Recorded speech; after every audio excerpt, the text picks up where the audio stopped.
berdoa mulai. Selamat siang Tuhan, kembali kami mengenal yang kudus, Tuhan Yesus. Sebentar lagi kami akan belajar, tapi sebelum itu kiranya Engkau datang berkati kami, berkati guru-guru kami dalam pelajaran. Hanya kepadamu kami dapat berdoa. Haleluya, amin. Oke, terima kasih. Ibu absen dulu ya. Jane Ureni,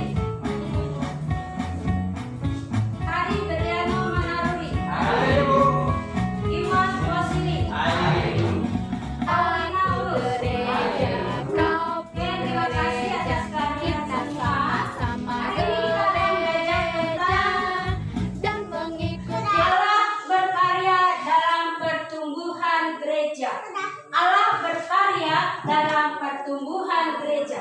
Nah, tujuan pembelajaran kita pada hari ini adalah satu, menunjukkan penghayatan terhadap karya Allah dalam pertumbuhan gereja. Kemudian yang kedua, menunjukkan sikap dan perilaku menghargai karya Allah dalam pertumbuhan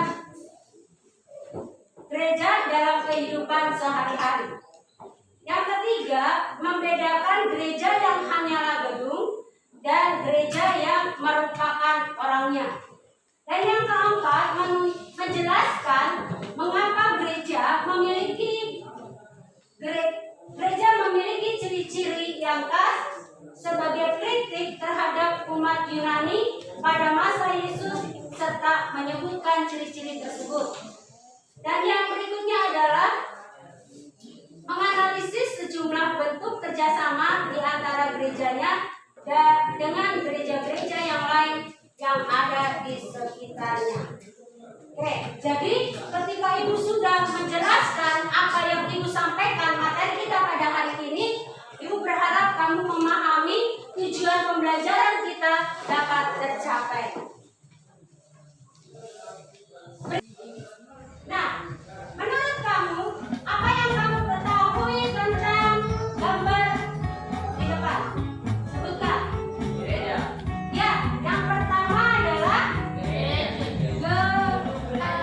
gereja atau Tempat beribadah. gedung gereja. Oke. Dan mengikut Yesus di seluruh Gereja. Apa lagi? Iya, tempat untuk beribadah. Ada lagi? Rumah Tuhan. Oke. dan bukan pula menaranya. Bukalah pintunya, Oke, berikutnya. di dalamnya gereja adalah Apa yang kamu pikirkan tentang gambar ini? Apa? aku gereja, kau Tiga api. kita Oke, tiga api. sama gereja dan mengikut Yesus di seluruh dunia. Kita Satu. sama-sama gereja. Tiga api. Apa lagi? Ya, orang beribadah. Bukan pula menaranya. Bukalah pintunya, lihat di dalamnya. Jadi, Gereja adalah gereja orangnya.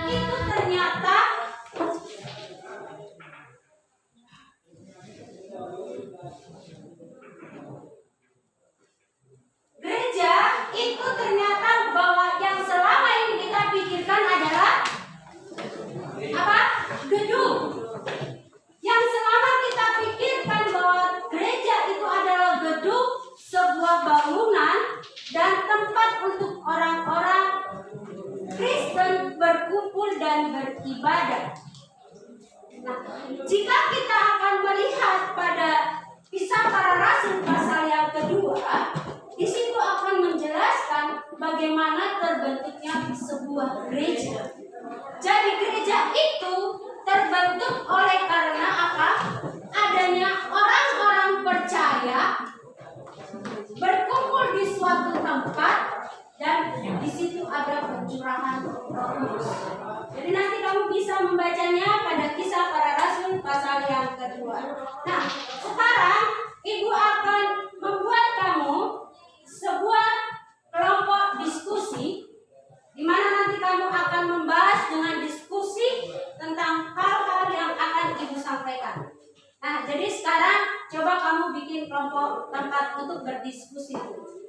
Jadi yang di sebelah sini kamu nanti kelompok 1. Kemudian yang di sini kelompok 2, yang sebelah sana kelompok 3. Oke, silakan bentuk kursinya menjadi kelompok. Ya, rapatkan saja. Sekarang kamu tulis apa yang menjadi diskusi kamu. Yang pertama, definisikan sebuah gereja yang ada di sekitarmu.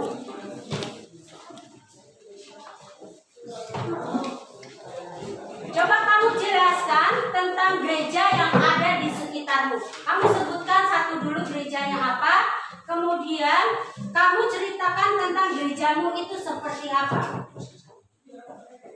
Yang kedua, sebutkan bentuk-bentuk pelayanan yang ada di dalam gereja tersebut. Sebutkan bentuk-bentuk pelayanan yang ada di dalam gerejamu. Yang ketiga, sebutkan dua bentuk kerjasama yang dilakukan gereja tersebut dengan gereja yang lain. Jadi gerejamu ada kerjasama apa dengan gereja yang lain. Terus yang keempat, menurut kamu apakah kerjasama tersebut perlu dilakukan? Ya, yang keempat, apakah kerjasama itu perlu dilakukan? Yang kelima, buatlah usulan-usulan menurut kamu, dari kamu saja, usulan-usulan pelayanan gereja agar lebih baik. Mungkin kamu punya satu ide bagaimana kamu memberikan satu pendapat bagaimana pelayanan gereja itu lebih baik. Ya, siapa tahu kamu punya ide-ide dan sampaikan kira-kira ide apa yang baik untuk gereja tersebut. Oke, bisa? Bisa. Ada yang mau ditanyakan tentang pertanyaannya? Nomor 5, buatlah usulan-usulan pelayanan gereja yang lebih baik menurut kamu. Mungkin kamu punya ide-ide yang baik untuk usulan-usulan pelayanan gereja. Nomor 1 itu gerejamu di situ dia seperti apa? Menceritakan tentang sebuah gereja. Di nomor 2 sebutkan pelayanan gereja tersebut. Diberikan pelayanan-pelayanannya seperti unsur-unsur PW. Ya, pelayanan gereja itu seperti ada ibadah umum, ada ibadah seorang minggu, dan ada ibadah-ibadah yang lain. Mungkin ada ibadah-ibadah yang lain di dalam gereja. Bisa? Paham? Sudah bisa dikerjakan? Oke, silakan kerjakan. Kita beri waktu kamu 15 menit. Jangan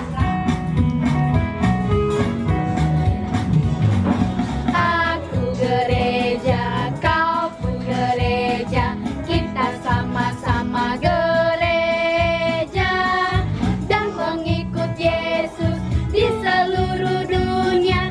Kita sama-sama gereja. Gereja bukanlah gedungnya dan bukan pula menaranya.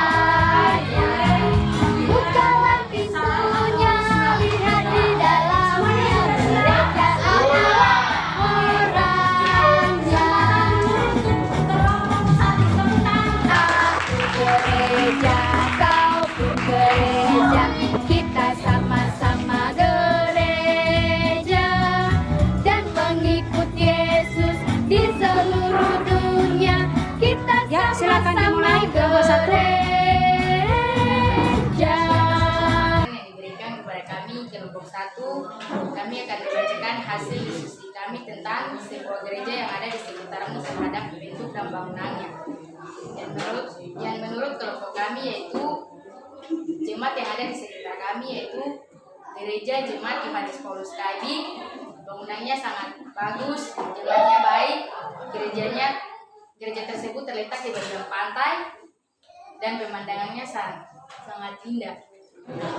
Ya baik, saya akan menjawab soal nomor 2. Untuk hasil diskusi saya dan teman-teman, bentuk-bentuk pelayanan yang dilakukan di Jemaat Yohanes Paulus KB yaitu ibadah umum pada hari Minggu pagi, ibadah PW, ibadah PKB, ibadah PAM, ibadah keluarga, ibadah sekolah minggu, ibadah kunci bulan, dan pada hari Sabtu sore diadakan di ibadah usku di gedung gereja Yohanes Paulus KB.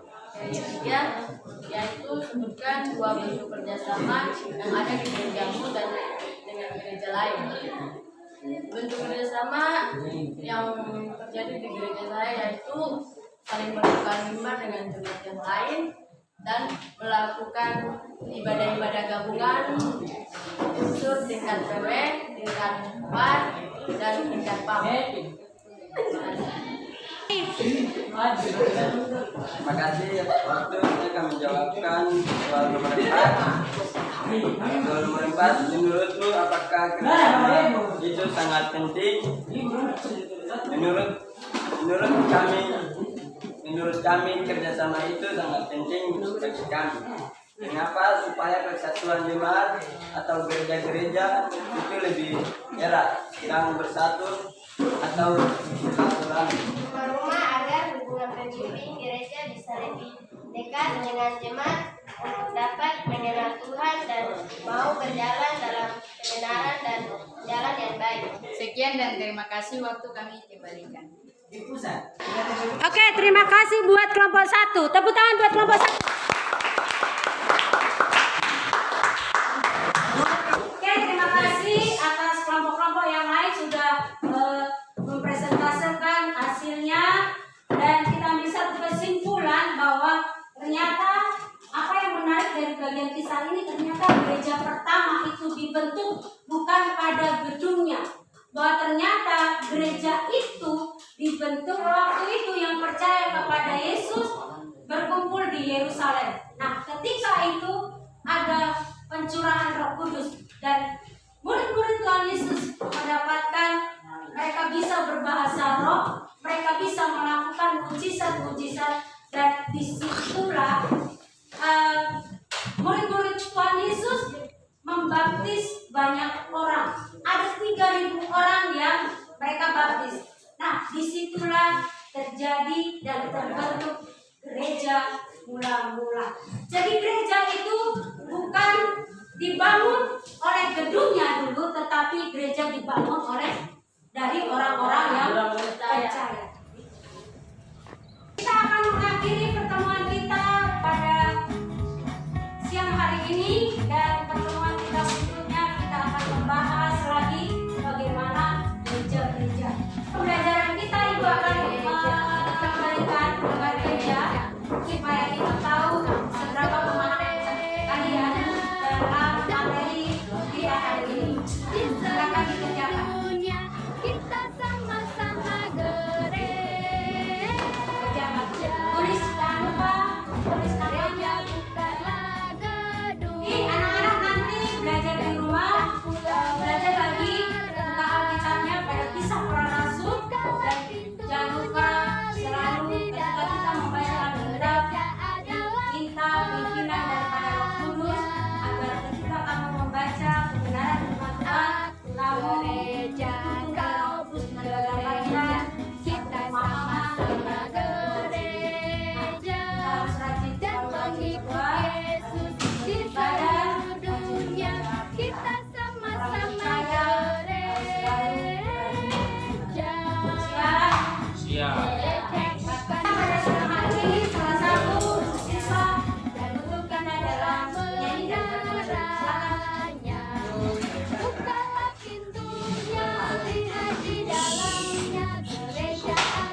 berbuat baik.